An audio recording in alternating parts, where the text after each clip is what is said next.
Hey everyone, today I will show you how to clear cache on iPhone.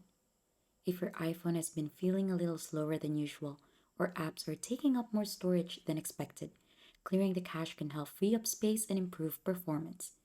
While iPhones don't have a single button to clear all cache data, you can clear cache from Safari and individual apps in just a few steps. First, open the Settings app on your iPhone.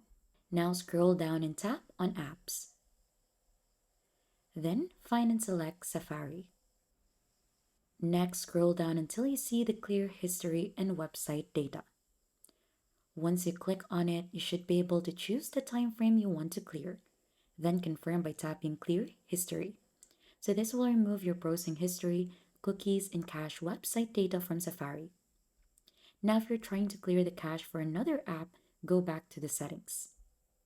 Then click on General. Click on iPhone Storage and choose the app. For example, we're going to do TikTok. So some apps will include an option to offload an app, which removes the app while keeping your documents and data.